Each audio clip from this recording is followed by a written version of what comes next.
তুমি যেমনটা বলবে তেমনই করব বৌরানী। আর কার কাছে কি জানতে চাইবো বলো? কেউ কি কিছু বলার মতো অবস্থায় আছে?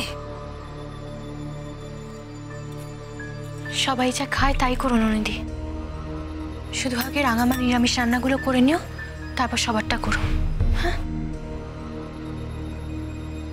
হ্যাঁ, ফ্রিজে কিছু সবজি আছে, ওগুলো করে নিও, না হলে নষ্ট হয়ে যাবে।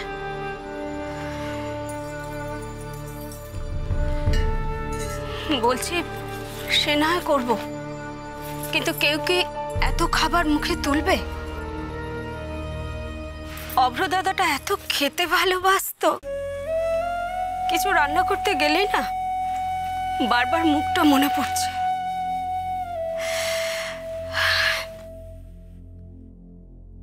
একটা মানুষ বাড়িতে নেই, তাতেই দেখো বাড়িটা কিরকম ফাঁকা ফাঁকা লাগছে।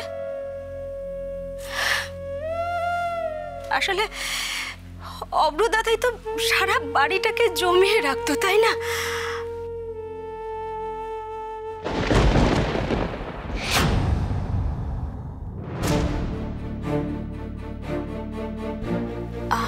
আমি যাই দেখি মাকে যদি কিছু খাওয়াতে পারি।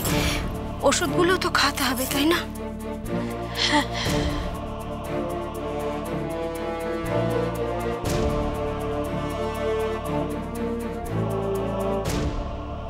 ভাই এরকম একটা কাজ কি করে করতে পারলো? নিকিতার কাছে গেছে শেষ পর্যন্ত। ওদের ছবি বা কে তুলে পাঠালো দিদি ভাইয়ের কাছে?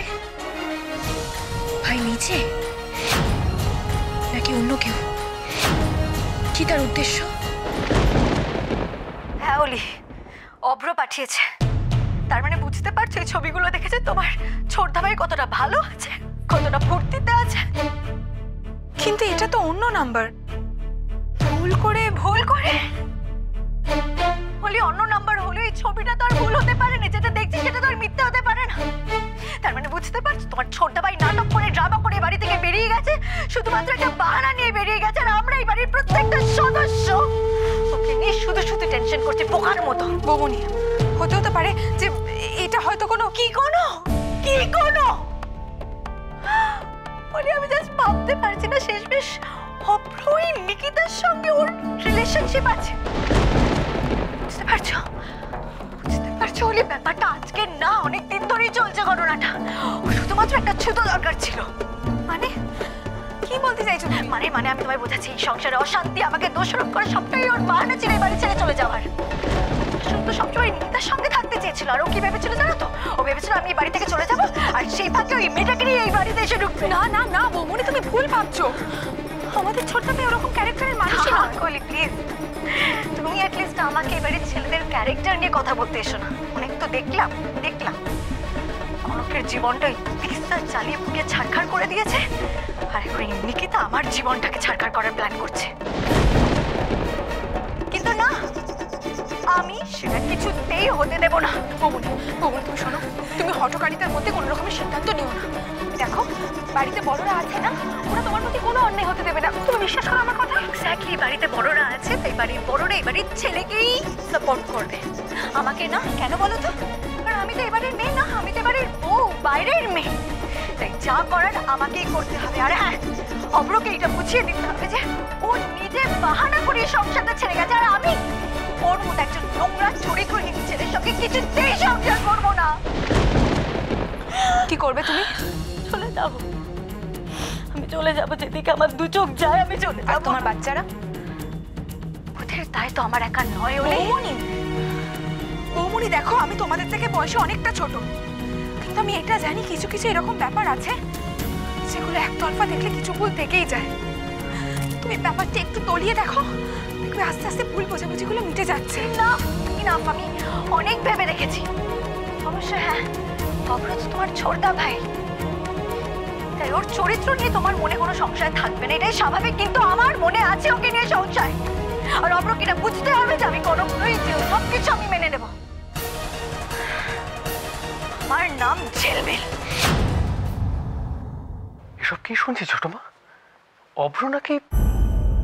ভাবতে অবাক লাগে, কোন দিকটা আমরা দেখবো বলো তো ইন্দিরা?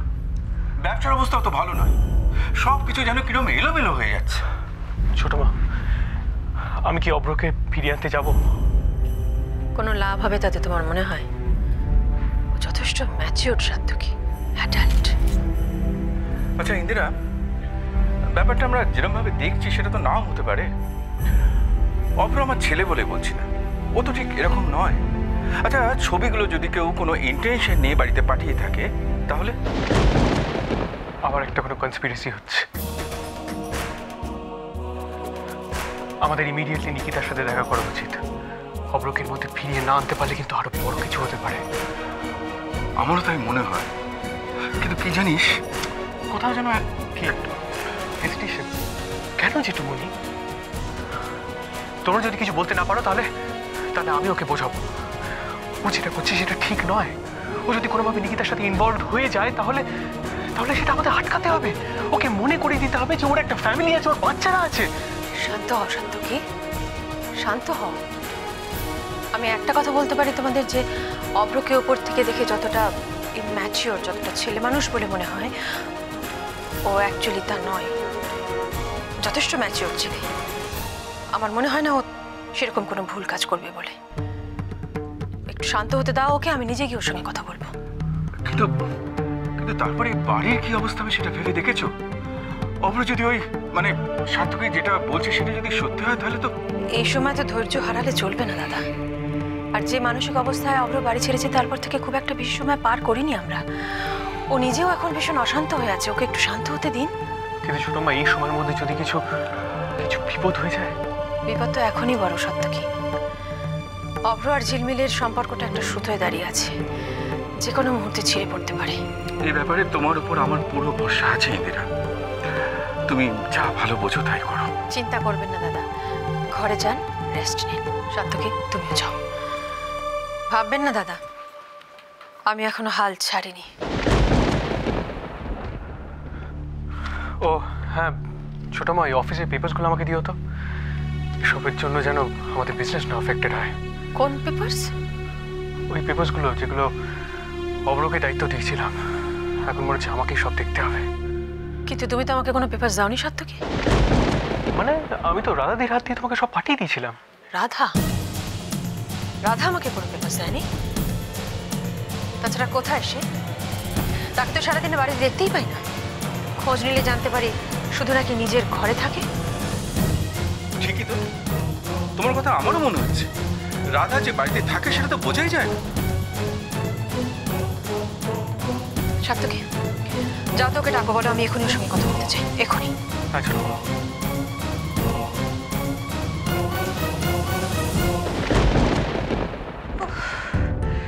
ভালো লাগছে না, কিছু ভালো লাগছে না আমার।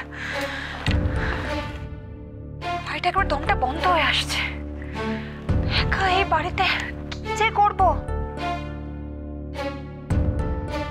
ওই বাড়িতে একবার যাবো, সবার সাথে কথা বললে হয়তো মনটা একটু ভালো লাগবে। সবাই যদি ব্যস্ত থাকে, একটা ফোন করে দেখি।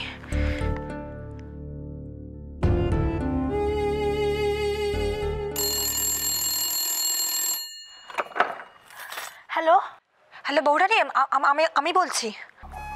পিসিমণি, তোমার গলাটা এরকম লাগছে কেন? তোমরা ঠিক আছো তো? না না, হ্যাঁ একদম ঠিক আছে। আসলে একটু সর্দি লেগেছে, তার জন্য হয়তো। আমি এমনি ফোন করেছিলাম। কেমন আছো তোমরা? কি খবর বলো তো? তুমি ব্যস্ত নও তো এখন? হ্যাঁ মানে ওই। আচ্ছা তাহলে ঠিক আছে, আমি এখন রাখছি, পরে না হয় আবার। একা একা কি করছো পিসিমণি ও বাড়িতে? চলে এসো না এখানে, তুমি এলে ভালো লাগবে আমাদের। হ্যাঁ ইনফ্যাক্ট আমিও ভেবেছিলাম ওই বাড়িতে আসবো, তারপরে ভাবলাম তোমরা কিভাবে ব্যস্ত আছো না আছো, এই বাড়িতে আসার জন্য ভাবতে হয় বুঝি। চলে এসো পিসিমণি, যত তাড়াতাড়ি পারো চলে এসো তুমি। রাধাদি, রাধাদি,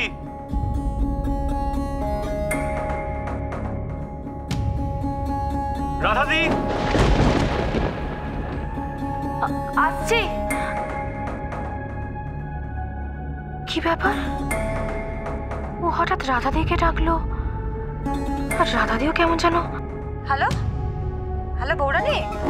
হ্যাঁ হ্যাঁ পিসিমণি, তুমি মনে ব্যস্ত আছো না? ঠিক আছে, আমি এখন রাখছি, আমি পরে কথা বলবো। আর দেখছি এর ভেতরে আমি সময় করে আসছি ওখানে। হ্যাঁ